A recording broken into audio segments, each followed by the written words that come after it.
Se inicia determinando la dosificación a utilizar según el sistema constructivo a trabajar. En esta ocasión se trabajaron con dos sistemas. Por un lado, bloque de P14 con grout fino, el cual cuenta con una dosificación de cemento y arena de 1 en 3. Por otro lado, sistema de bloque de concreto, que utiliza del grout grueso y este cuenta con una dosificación de cemento, arena gruesa y confitillo de 1 en 3 en 2.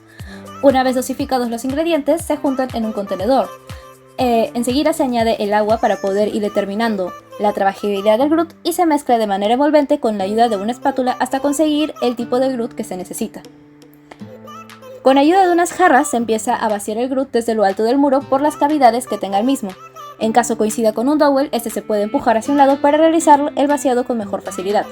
Para evitar que se formen cangrejeras o cavidades de aire durante el vaciado del grout, se va a ir llenando por tercios y una vez llegado a este punto se debe chucear. Esto se consigue con ayuda de un alambre ingresado por las cavidades superiores y enseguida se empieza a mover de arriba y abajo para que la mezcla logre asentarse correctamente. Tanto el encofrado de columna como de placa deben ser estabilizados. Para ello se emplean los puntares y muertos. Se tienen tablones conformados por tablas. En las caras laterales se van a poner unas tapas. Los paneles son estabilizados por puntares y muertos. Se han colocado unos barrotes de cada 60 centímetros y a los extremos a 20 centímetros. Se tensa el alambre número 8 a los barrotes de extremo a extremo. A esto se le denomina como templador. Este templador ha tensado y ha comprimido la separación entre dos caras del encofrado, juntándolas. Es importante asegurarse de que el encofrado está correctamente ubicado. Por lo tanto, se verifica la alineación vertical del encofrado a través del uso de la plomada. Se toman dos medidas de la distancia del cordel con el tablero, en el extremo superior y en el extremo inferior. Entonces, confirmando que las dos medidas tomadas sean iguales, determinamos que el tablero está alineado de forma paralela al cordel. Si es que el panel no estuviera correctamente posicionado, lo podemos regular con los dos puntares. Se empujan o se tiran según la posición que representa el cordel. El encofrado para los muros de PDL está compuesto por paneles, cada uno con una altura de 2,40 por 1,20 metros, tableros fenólicos, resistentes a la corrosión y humedad, soportan el uso constante del concreto, tapas, que determinan el ancho del muro. El ancho de un muro de PDL es de 10 centímetros. Para la estabilización del encofrado, a los paneles se les coloca parantes, que son refuerzos verticales que le dan resistencia al encofrado ante el empuje de concreto bajo el que está sometido. Barrotes horizontales. El primero está a 20 centímetros y los siguientes a 60. Tornapuntas o puntales. El ángulo que forma el puntal con el panel es de 45 grados. Se trabaja con una idea de escuadra que estabiliza el módulo. Los puntales están anclados a un muerto completamente fijo. Para evitar que el encofrado reduzca su grosor o se deforme, resultando la pérdida de la medida de los 10 centímetros, se utiliza alambre número 8 o espárragos. Estas otorgarán rigidez al encofrado desde el interior. Se pasan por el tubo PVC de media pulgada de longitud de 10 centímetros, que será el separador. Salen por el otro extremo y se fijan con los barrotes de la cara posterior. Se tortola y así se logra comprimir el encofrado para evitar que los paneles reduzcan su medida. Previo a iniciar la dosificación se debe verificar que el encofrado esté perfectamente armado. El concreto que se utiliza en este caso responde a una dosificación de cemento, piedra chancada de media pulgada y arena gruesa de 1 en 2 en 3. En este caso, al trabajar con grandes cantidades, la mezcla se debe realizar con ayuda de una mezcladora. Previo a poner los ingredientes, se humedece la máquina y se inicia el proceso. Poco a poco se van agregando el cemento, la piedra y la arena. Una vez conseguida la mezcla, se vacía en un buggy para ser transportado. Con ayuda de latas o baldes se puede iniciar con el proceso de vaciado. Este tiene que ser constante para ir llenando la placa o columna desde la parte superior. Se va haciendo el vaciado por tercios para ir realizando un buen vibrado. Esto se realiza en tercios por la distribución de fuerzas. Se ubica el vibrador desde la parte alta del muro y se inicia a utilizar por todo lo largo del mismo. Este vibrado debe durar de 3 a 5 segundos cada 40 centímetros, que varía según la malla. Para evitar futuros problemas y fallos en la preparación y vaciado de concreto, acá les traemos 4 recomendaciones para una correcta técnica y así asegurar resistencia y fortaleza a la estructura. Para la preparación del concreto tenemos que asegurarnos que haya tanto una correcta dosificación del concreto y un buen control del tiempo de batir. Las proporciones para preparado son de 3 de arena gruesa, 2 de piedra chancada de media pulgada y 1 de cemento. Con esta dosificación se prepara la tanda de concreto.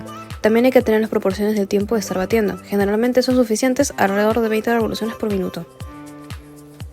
En cuanto a recomendaciones sobre el vaciado, hay que asegurar mantener un vaciado vertical y que la secuencia sea pareja y sostenida, donde no hayan espacios en blanco sin cubrir para que el concreto no se vierta. El vaciado debe ser uniforme. Se debe avanzar de manera uniforme y vibrando intercaladamente. Una tercera recomendación es asegurar un buen vibrado para cubrir todos los orificios de la placa desde la parte de abajo y así compactar el concreto, eliminando las burbujas de aire. Esto se hace en tercios debido a que la distribución de fuerza se relaciona al centroide de un triángulo. Se tiene que trabajar un tercio de la parte baja y un tercio de la parte de arriba. Por ello, en los encofrados, en un panel, los mayores esfuerzos por altura están un tercio de arriba. Esto es razón de que los barrotes están un tercio, pues es donde más se hace presión al concreto. Debemos mantenerlos dentro del rango de tiempo de vibrado, que es de 3 a 5 segundos cada 40 centímetros debido a la malla del PDL. Pues si se tuviera una malla más tupida, esta distancia podría variar. Así aseguramos que las burbujas de aire asciendan dentro de la masa de concreto fresco y de este modo salgan al exterior, eliminándose con el ambiente y homogenizando.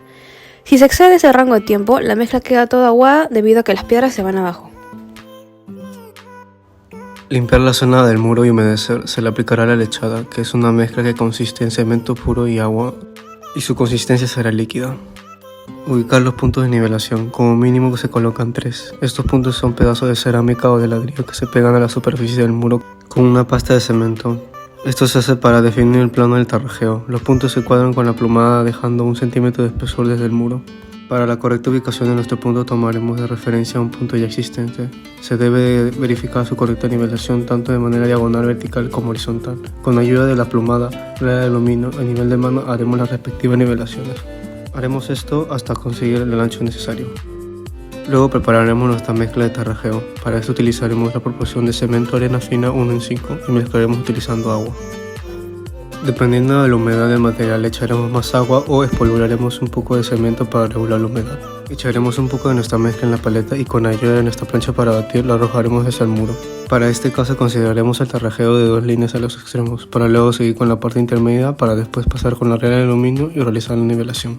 Luego pasaremos el retacho sobre la superficie para hacerla más lisa y con ayuda de un poco más de mezcla y el badilejo corregiremos imperfecciones y continuaremos con el frotacho. Luego quitaremos los puntos de referencia con ayuda de un clavo y o badilejo para luego rellenarlos y hacer una superficie uniforme. Para finalizar utilizaremos una esponja para darle el acabado final a la superficie. Solaqueo de muros. Primero se coloca agua en la superficie del muro con ayuda de una brocha con el fin de generar adherencia.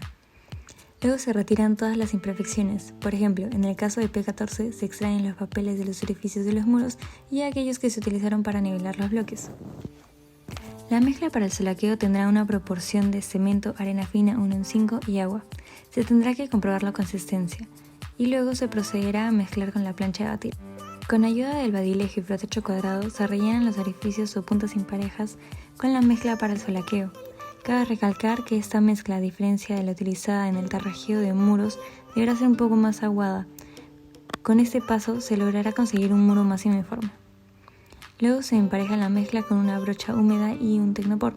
Finalmente, con una esponja humedecida se limpian los restos. Posteriormente a este paso se lijan los muros y se empasa en caso de ser necesario y se realiza un acabado con pintura.